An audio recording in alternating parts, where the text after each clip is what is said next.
Yet another significance of the list's masculinity may be seen in the structure of the collects, which counterpose masculine sun to feminine moon, masculine lord to feminine lady, and masculine saints to feminine earth. The male saints take the symbolic role of multitudinous spermatozoa, drawn to the single egg of the earth.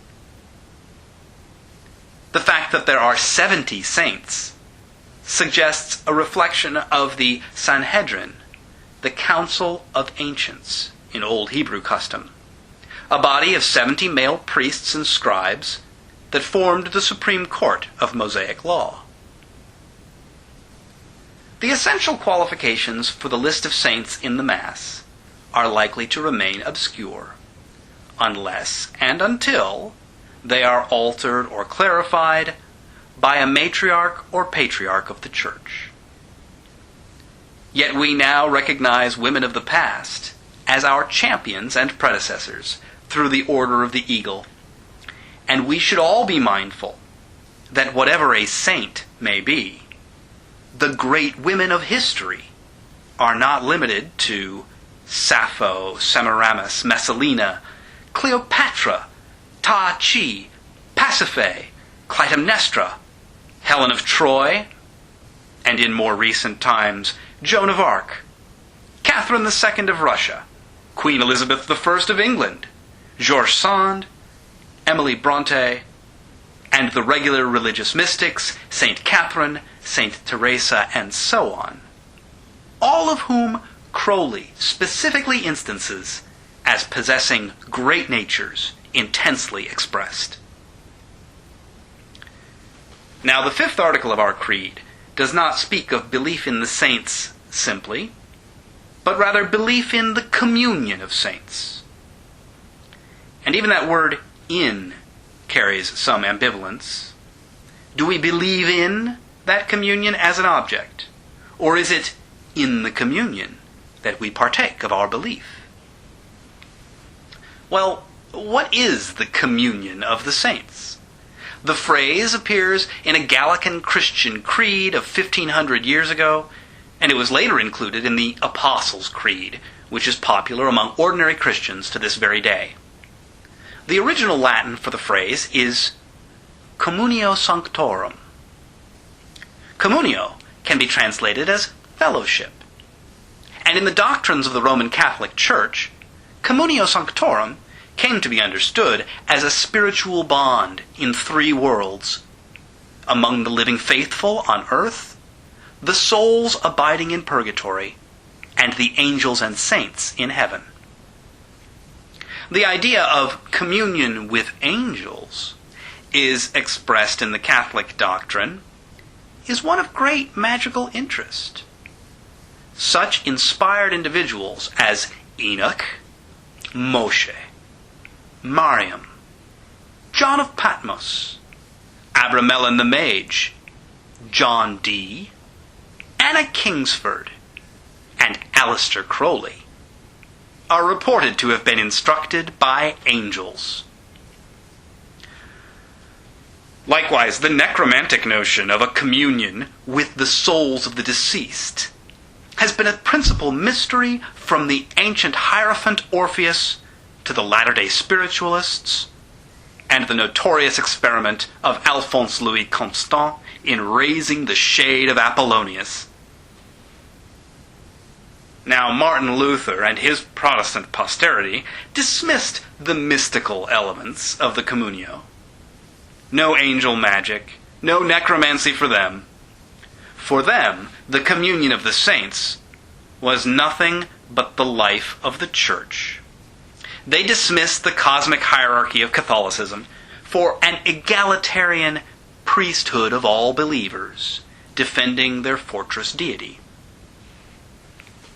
But a later German Catholic revisited the theme of the mystical communion, or interior church, in a document which was to influence us. In Bavaria, in 1795, Karl von Eckarthausen wrote The Cloud upon the Sanctuary. In the second of its 6 sections, He described the communion of the saints as the interior community of light, the reunion of all those capable of receiving light, the primitive receptacle for all strength and truth, confided to it from all time, the true school of God's Spirit. This text of Eckartshausen's was the sole recommendation made in reply to the young aspirant Aleister Crowley when he wrote to Arthur Edward Waite, inquiring for guidance in the mysteries of the occult. Crowley's own revised and rewritten version of the text was the first document printed in the first number of Crowley's celebrated journal, The Equinox, where it was called An Account of A.A. In Catholic doctrine, the Communio Sanctorum was sometimes the mystical body of the Church, with Christ at its head. And Eckartshausen declares that the elect are united in truth, and their chief is the light of the world himself, Jesus Christ, the one anointed in light. But in Crowley's version, the anointed chief is VVVVV, the 5 hoofprints of a camel that are the mark of his own adept identity. And indeed, Eckartshausen also writes that the chief of the interior church is the best man of his times, who does not always know all the members. And despite Crowley's attempt to fashion outer and inner orders for AA that would call few and choose many to lead to the ultimate mystical brotherhood, both the original and the edited text admonish that the true communion of the saints knows none of the formalities which belong to the outer rings, the work of man. For the mystical body of our Communio Sanctorum, we may consider the image of Nuit, with her lovely hands upon the black earth, and her lithe body arched for love, and her soft feet not hurting the little flowers, as the universal body in which all living stars commune, whether we are holy or filthy, righteous or unjust, an expression of that mystery of universal brotherhood which the OTO calls a fact in nature, the continuity of existence of which our consciousness is her ecstasy. In nomine